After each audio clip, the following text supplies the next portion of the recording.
Hey everybody, it's a new week and it's a new story that I'm going to read to you. Here we go again. Tell you what, it is a beautiful evening here in Granger, Washington. Zebu is joining me. Can you say hi, Zay? Hi. Hi.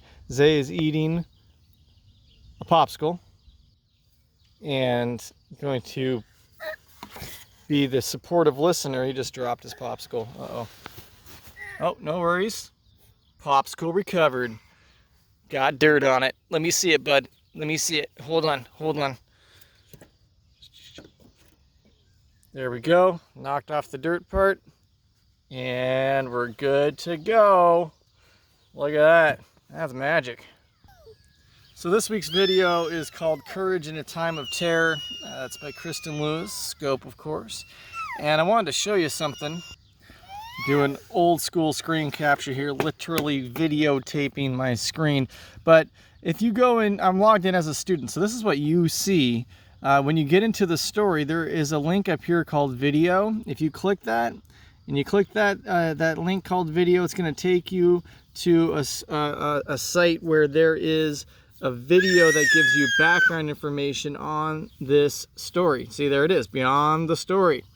All right, and I am here highly recommending that you watch that background information video prior to reading the story. So, if you have not watched it yet, which I would assume you haven't because you're watching the instructions right now, you should pause these instructions, go watch the background video, and then come back and then we'll read the story together, because you will understand a story a whole lot better if you have background knowledge on the topic. It's science, research-based conclusion. It's true, so you should follow the research. Go watch that video, build some background knowledge, and then come back and we'll read this story together. All right, so go watch the video.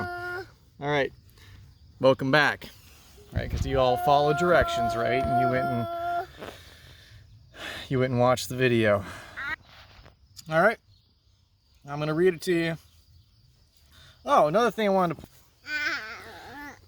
check this on the site. So I'm back in the story here. You can choose to read it at a lower Lexile level. Nothing wrong with that. All right, so if you want to read it at a lower Lexile level, make it a little bit easier to comprehend, go for it. There is also a Spanish language version right on. So a couple options for you to differentiate, to fit you right where you need to be met as far as finding the right version of the text. All right, we're gonna get this started, because I gotta get back in here pretty soon and get Zay ready for bed.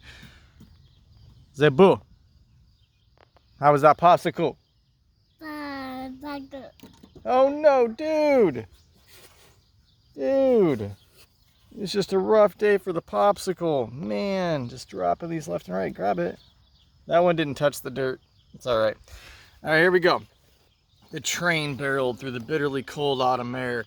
Max Diamond, 27, did not know exactly where the train was carrying him, but he was certain the journey would end in his death.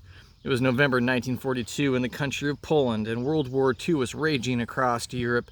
Earlier that day, a group of Nazis had forced Max and dozens of other Jewish men, women, and children onto the train at gunpoint. The Nazis didn't tell them the train was going to a death camp, but Max had his suspicions. He knew what the Nazis were capable of. As Max saw it, he had two options: die at the hands of the Nazis or jump from the speeding train. He made his choice.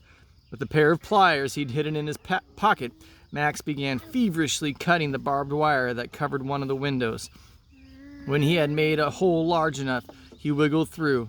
For a terrifying moment, Max clung to the side of the train with one hand. Wind whipped his hair and his clothes. The clanging of the wheels on the metal tracks rang in his ears, and then he let go.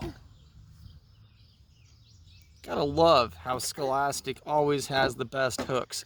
You're unsure of how to start an essay? Go and read a couple Scope Scholastic articles. Man, they always nail the hook. Perfect every time. It's amazing. I'm hooked. I want to read more. I don't know what accent that was, but I do know it was bad. All right, here we go. Meanwhile, miles away in the city of, oh boy, Przemyśl, 16-year-old Stefania Pogorska was also gripped by fear. She had no idea that her friend Max had been taken or that his life was in imminent danger. What she did know was that most of her own family was gone, that her food and money were nearly depleted, and that it was up to her to keep herself and her 7-year-old sister Helena alive in a war-torn city. But Stefania would do more than protect her sister. She was about to become a lifeline for Max and 12 other Jewish people. She was about to risk everything to save them all. Was that another hook? Did they just double hook us? Man, Scope, sneaky. Fear in the air. Stefania was born in 1925 in a small village in Poland. She grew up on a farm. As a young girl, she longed to live in a big city. After Stefania's father passed away in 1938, her mother gave her permission to move to the nearby city of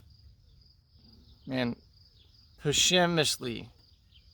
Gosh, we're going to struggle with these Polish names here. But anyway, with her older sisters. To Stephanie, life in Przemyśl was more thrilling than she could have imagined. She loved the cobblestone streets, the cafes that served good gooey pastries, the shops that sold fancy dresses. She loved the energy of city life, far from the noisy chickens on the farm back home. Stefania soon got a job in a grocery store owned by a kind-hearted woman named Mrs. Leah Diamond. It was there that Stefania first met Max, one of Mrs. Diamond's sons. Max, then 23, was studying to become a dentist. Max's parents treated Fuchsia, as they affectionately called Stefania, like part of the family. She ate dinner with them often and sometimes stayed in their cozy apartment. Like most Polish people at the time, Stefania was Catholic. The Diamonds were Jewish. No doubt, Stefania picked up new words in Yiddish, a language spoken by Jews in Europe. Over time, she learned that chutzpah means courage, and that kvel is to practically faint with pride. She likely knew to say yes when Miss Diamond offered her a bissel more cake. But even in the cheerful warmth of the Diamonds' home, fear was in the air. As Jews, the Diamonds were part of a minority in Poland. Like people of all religions and cultures, Jewish people had their own unique rituals. For example, they worshipped in synagogues on Saturdays, not in churches on Sundays as Christians did. Many non-Jewish people viewed such differences with mistrust and intolerance.